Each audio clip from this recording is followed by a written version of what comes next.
Thank you very much, Jane, and a good morning to everybody.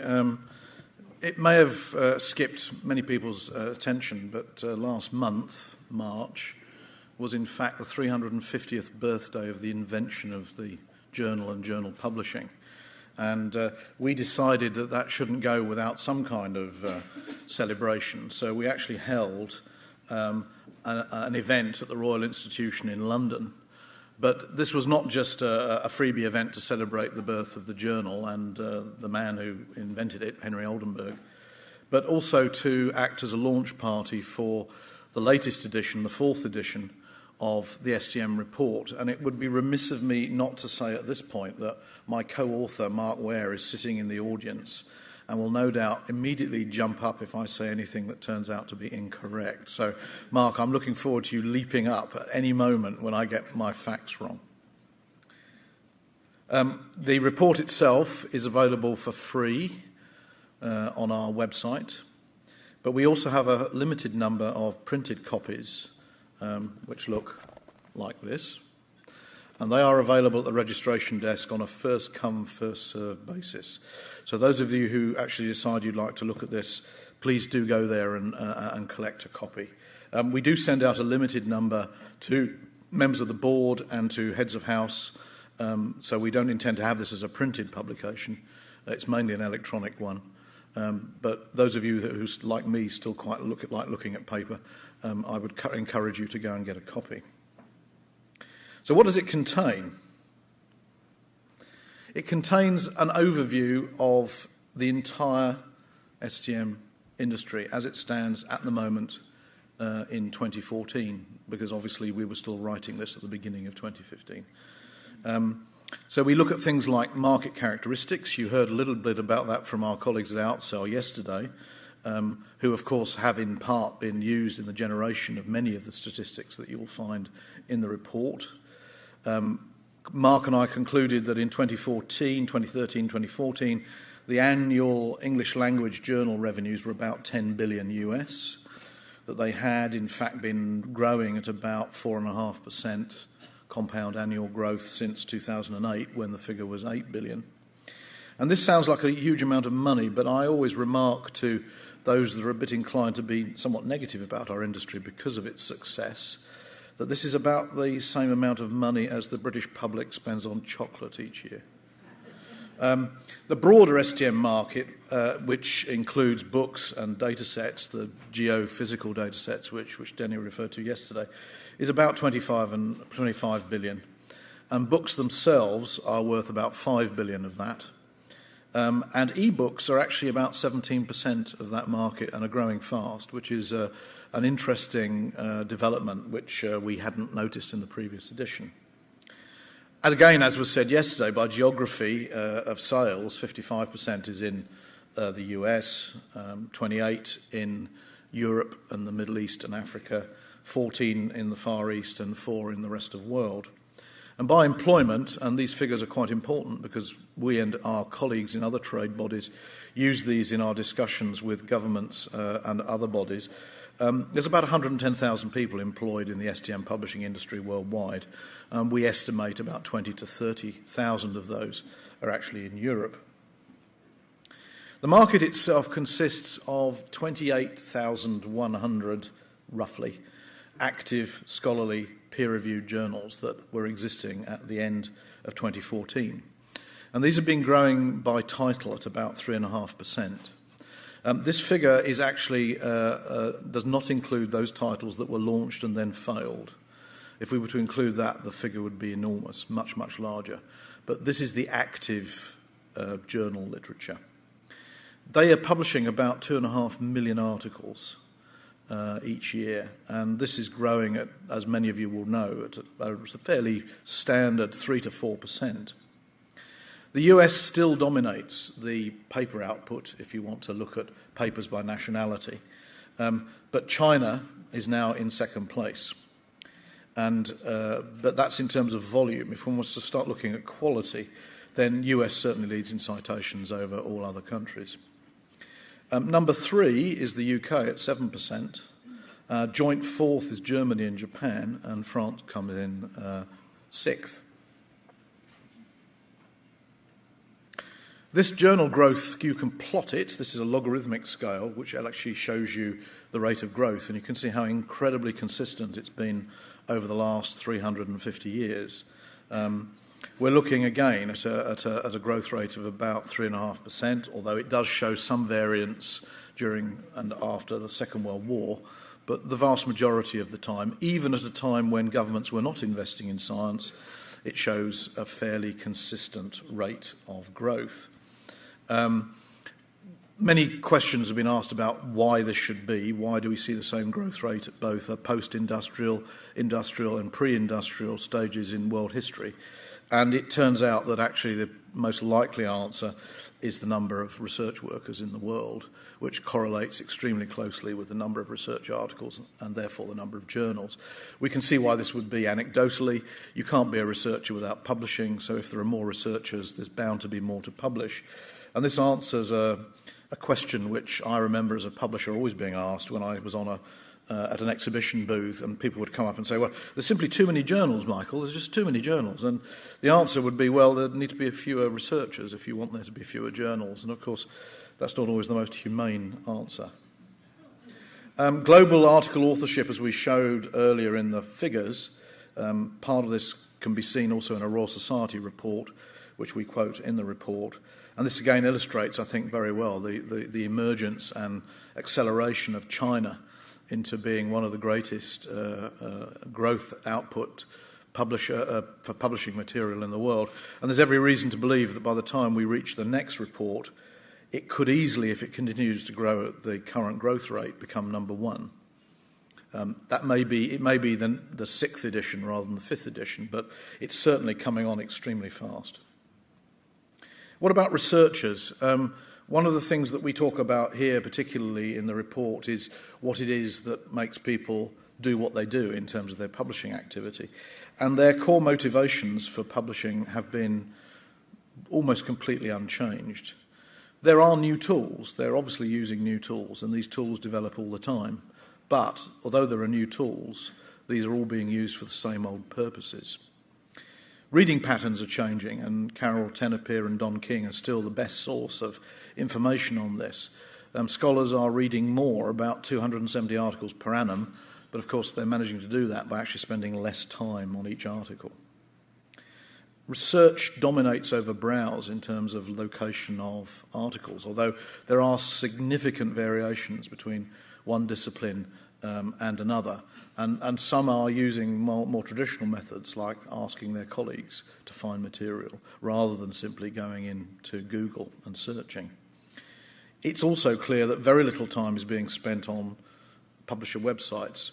They bounce in and out, they don't hang around, and that partly reflects on the nature of how these things are aggregated at the universities. When asked, researchers still see peer review as absolutely fundamental. They do not trust things that haven't been peer-reviewed. And although we know there is a lot of experimentation out there, there is still little support for post-publication review. And I think, again, we can understand that anecdotally from the point of view that if you are an author and you're essentially putting yourself in a public position to be criticised, it's a little bit like being locked in the stocks in the medieval period, having rubbish thrown at you. And I imagine as an author you don't really care for that very much. So I think that's one of the reasons why it's not been very popular. In terms of technology, we're now in a position where 99.99% of journals are now online, certainly in the STM arena. It's slightly fewer in arts and humanities. I think the figure stands at about 88, 87%. Social networks have not actually come to make the same impact in the STM space as they have in the consumer media area. And there's lots of discussion about why that should be. Partly when there are surveys conducted, it comes out that many scientists don't see such networks as the sort of thing that serious scholars ought to be involved in. Now, clearly, that's an attitude, and that attitude could change, but it hasn't so far. With the exception of people in healthcare, mobile devices have not made a significant impact, despite the huge impact they're making in consumer media and elsewhere. We've got data that about 10% of STM platform traffic is coming from mobile platforms. And while I suspect that relates largely to the medical professional arena, it's not been shown so far to penetrate elsewhere. The most important thing about technology, and it's so important I've said it 3 times here, is data, data, data. Data has become the biggest thing, not merely in terms of governments and others thinking about policies for how data should be managed and deposited, but also for how, in practical terms, we might have business models for creating databases and database journals. RDA has been very involved in the development of policies for deposit and sharing. DataCite, as many of you will know, is involved in creating a citation method for being able to cite databases. And there are the beginnings of data journals, although the business models for these remain somewhat unclear. Of course, from a policy dimension, and this is something which my colleagues and I have been rather hectically involved in the last 3 weeks in particular, text and data mining, TDM, is very much flavour of the month. Politicians in particular see it as some kind of holy grail to economic growth. And there are a whole series of tools that are available out there. And this is an area we're going to be talking about a great deal more, I suspect, in the next edition. In terms of business models, aggregation is still the norm. Licensing is still dominant.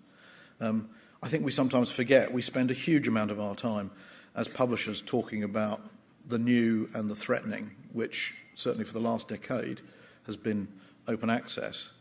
But I don't think we shouldn't forget that actually the vast majority, about 71, 72% of articles are still sourced and supplied through the licensing model.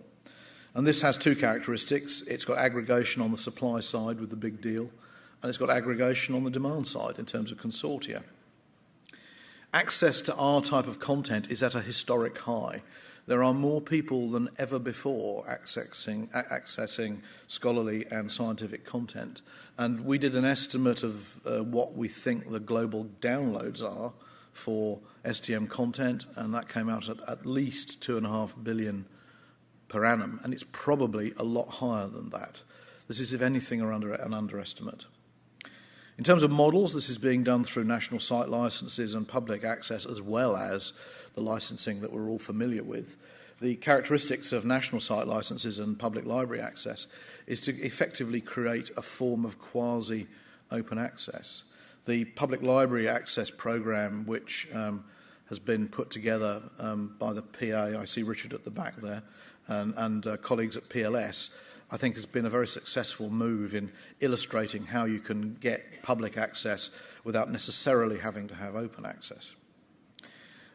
Research for Life, which STM fully supports through Richard Geddy, who works as the publisher coordinator on this, provides free or very low-cost access to over 7,500 institutions in 109 developing countries and to nearly 20,000 journals. In the report, we slightly confuse the number of journals and the number of other sources, so you'll find a number that's bigger than the 28,100 I quoted earlier. So I wanted to make sure that ambiguity was corrected, because I looked at it yesterday and I thought, oh dear, some bright spark is going to point out we've got more journals in one part of the report than we do in another. We don't. In terms of open access, the big debate, I think, has been about degrees of penetration. And I think one of the reasons this is so difficult to get a right answer for is because the models themselves are not all of them very well defined. And people are using different categorizations for how they categorize one type of open access over another. We can say with some certainty that the Directory of Open Access Journals lists 10,090 open access journals. That drops to 7,200 plus in English. And we can probably say with some certainty that open access article penetration is now about 27 to 29% in all of its different forms. It most certainly is not the 50% that EC study tried to claim recently. I won't go into the detail of why that study was really very flawed, but it was. That 29%, 27% breaks down into about 12% gold, as we would call it, or articles in open access journals. About 5% where the final published version is made available after an embargo period on publisher websites, and about 10 or 12% in the so-called green or self-archive copies. There's great variability by subject. In the previous edition, we showed this graph, which is by Bo Christa Bjork, and this illustrates, I think, why saying anything definitive at a discipline level becomes more difficult, since you can see the huge variation between gold and green open access across a number of different disciplines. So although we may have some average figures, it's hiding both highlights and lowlights. What about what's happened since we published the 2012 report? No surprises here. The web is now the dominant medium for information exchange in our area. It was nearly dominant last time, but it now absolutely is dominant. As we've said before, perhaps the big surprise is the fact that the social networks haven't taken off in quite the same way that they have elsewhere, and that those that do exist are being used for other purposes. They're being used for reference management or article sharing, not all of that legally, I might add, rather than social interaction. We've talked about smartphone adoption, and this again has had limited impact, except in the healthcare area. And when I wrote this slide, I thought it was rather amusing that tablets with healthcare professionals seemed appropriate somehow. Access levels are high and continue to grow, as we've said, and big deal licensing remains the majority model, and I think we often forget that. There are some criticisms, clearly, but I think it's likely to evolve rather than die out. And it's still the business model for 70% plus of articles that we find. Globalisation continues at pace. As we've seen, China is moving into the lead, not just in terms of article share, but in all sorts of other ways. And India and Brazil have very much continued to expand their research infrastructure base. We would have included Russia in this, but that's sort of rather stalled as a result of recent events. In 2012, we noted a clear policy shift in favour of gold open access. But in 2015, I think that's become a bit more green-tinted. While most of the funders out there will pay article publication charges for gold OA, their policies have a tendency to lean quite heavily towards self-archiving. And of course, the reason for that is pretty clear. Both governments and agencies see green as the nobody pays model, and that is obviously rather attractive if you are a government or a policymaker. Of course, the reality is it's not really a nobody pays model, it's actually a hidden subscription model. And if you don't continue to subscribe, it won't work. And so we have often in our advocacy made the point that, you know, although it can be labelled as a cheap, free model, that's simply not true. One of the things that has become very much clearer is an increase in the unpopularity of publishers in general, and a lack of trust in what we say and what we do. And that's something I think as a community we're going to have to work very hard on. Certainly STM itself has been adopting communication plans to try and improve the understanding of what the publisher does, but it was obvious from the things that we saw in writing this report that we hadn't got there yet. What about the future prospects? There are some constants in a fast-changing world. The Oldenburgian functions, the ones that he invented 350 years ago, and which every single journal today still uses, that's to say registration, dissemination, certification and archive, these are still going strong. They're still a requirement of academics, both as authors and as readers. And author motivations are remarkably constant. But the big question mark, certainly in my mind, would be whether the rise of the mega journals indeed is illustrating a counterfactual to this model. I was worried when we were looking at this in between editions as to whether that was the case, but I'm increasingly coming to the personal view that in fact the mega journals are not an illustration of the failure of that paradigm, but actually something much older. And we may yet come to see that showing in the next time we look at this topic. There's obviously been a growth in volume, but there's also been a growth in complexity of content. As we've seen, there will be an increased focus on data.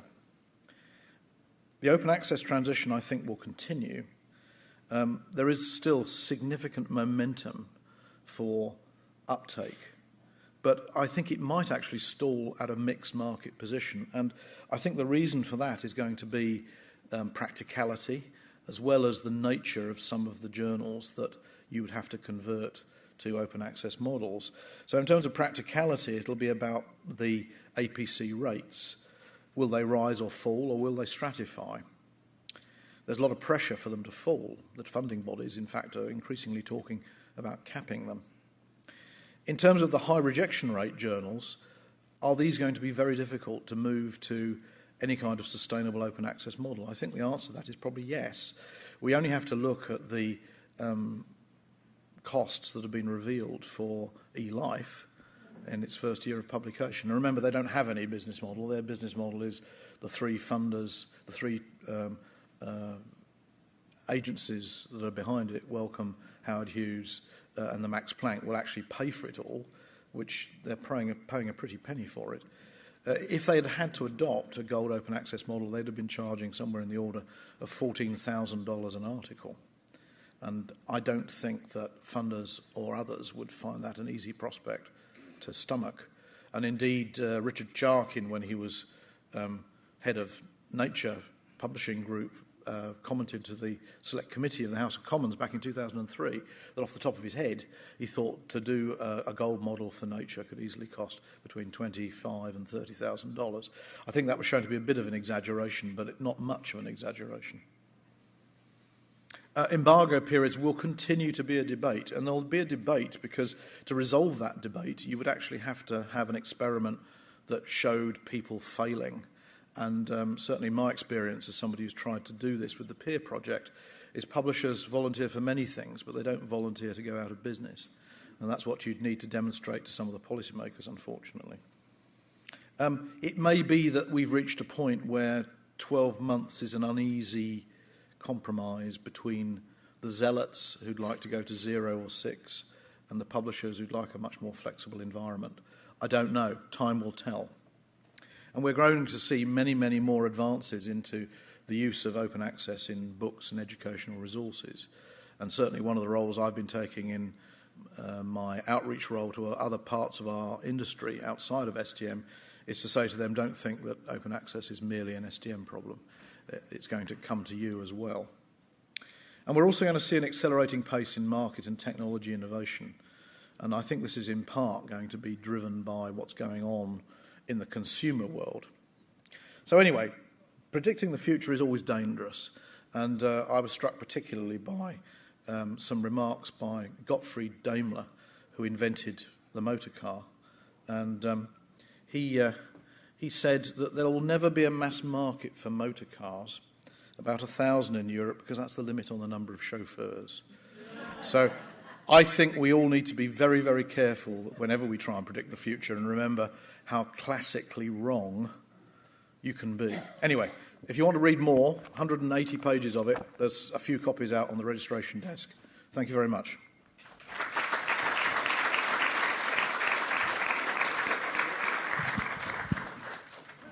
Questions for Michael?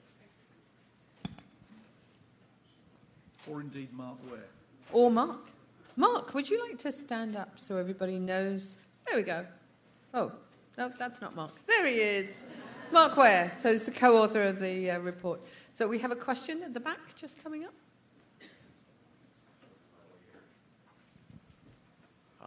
Well, thank you very much for that report, and thank you for doing all this work. And I think the fact that you're repeating the reports and periodically is really a great thing to see the trends in the industry. I just wanted to ask one very specific question, which is when you talked about mobile devices in the health arena, are those presumably clinicians rather than, are those researchers? I think that tends to be clinicians. Yeah, Mark is nodding. He's acting as my amanuensis here. No, it is. It's definitely, I think it's on the professional side rather than the clinicians. I mean, these sort of professional markets are very unusual in that you don't tend to find them in the pure academic disciplines at all, where you have people who are doing research and they behave like researchers, but when they're at the bedside, they're behaving rather differently. So I think it's pretty clear it's actually the clinical side that's coming from. Right. Thanks very much. Mark, did you have a comment? I was just thinking you would probably know more about that. Yeah. Yes, I think certainly from our point of view, what we see is the clinician having quite a big impact, and I hadn't appreciated the irony of the tablets point of view, but certainly it's interesting. I don't know if anybody else has a comment on what they're seeing in their particular disciplines about why their markets are not taking up tablets and smartphones as fast as they are in the medical field. I don't know if anybody has any comment on that. Thank you. Don Samuelak from Editage. I actually have a past history in market research in the clinical arena, and I would say it's electronic patient record that is really driving the use of tablets and such devices in hospitals, and hence the physicians have them, hence they're using them for other browsing activities. So I caution that it's actually the STM and the publishing industry that's actually driving the use of the tablets. I think it's electronic medical record instead. It's an interesting thought. I had a question while the rest of you are thinking of questions. I know we're going to have a session on data later, but I don't know whether you had any thoughts personally, Michael, on what role publishers should be taking in terms of data. I've been to conferences where people have said, we really don't want publishers to get involved in data, and then others where publishers need to be involved in data. And I'm interested in your views on which way or how we can help in this area. Yeah, I mean, I think AFCA is probably the expert on this, to be honest. But I mean, certainly what you're seeing is a form of schizophrenia in the sense of publishers, scholarly publishers, always think of themselves as enablers of the scholarly activity, and therefore, if they believe, as many of them do, that they want to assist their authors, the researchers, in what they're doing, then having some kind of data policy or ability to have supplementary data material, then that clearly is the plus side. The negative side is, of course, it involves the publisher in things about which the publisher knows nothing, in the sense that the data is often at a very high level involving the content of the research, which I think many publishers would feel nervous about getting too closely involved in. And there have been some studies, haven't there? There's been some journals that actually started to have data-related sites and then stopped having them for all sorts of reasons. There's a particular journal that I remember you mentioning to me, and I can't for the life of me think of its name at the moment. So yes, I think it's a. I mean, but the thing is, this ambiguity is present with the funders and with governments. I attended an NSF panel on data, and it was pretty clear there that people were very unclear about what to do, because certainly at the level of the individual scientist, they're not sure they want people to interfere in how they like to do it. You know, they're going to make their spreadsheets that don't have any labels on them, and which they themselves forget what the data meant. They're going to do that whether we like it or not, and they were going to do that whether the funders like it or not. Where you can have some control is in the medium and large-sized projects, where in fact these things can be written into part of the grant of money and made a part of that.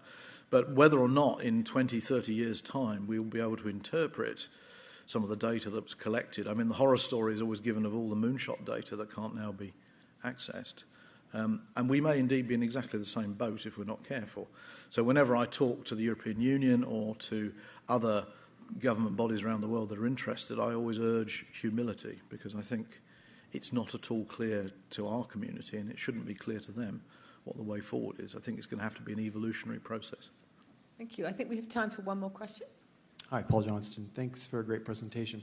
I'd just be interested to hear you expand on some of your insights in terms of growth in China and Brazil and other countries that are expanding quickly, and whether they're publishing in English or their own native language, and just other trends that you're seeing there. Thank you. Well, this is very much a personal view about China, so I hasten to add that. This is not an STM view. This is just my own conclusions based upon my experience of being a publisher when everybody went to Japan.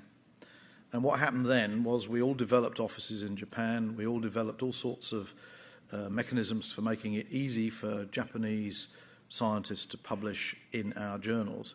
And what actually happened in the end was that the top tier researchers published in the international journals, because that was clearly what they wanted to do, to be part of a global community. But there was still a very active local Japanese language publishing scene, one of the largest in the world. And I can't help but think that we're going to get something rather similar happen, and indeed is already happening in China, where there will be lots of Chinese journals that the Chinese themselves participate in. And it'll only really be the very top scholars that are participating in the international sector. So although we will see a perturbation, how can there not be a perturbation with a country as large as China? It may not be quite as catastrophic as I think some people have assumed, in that not all of the scientists, of which there are millions.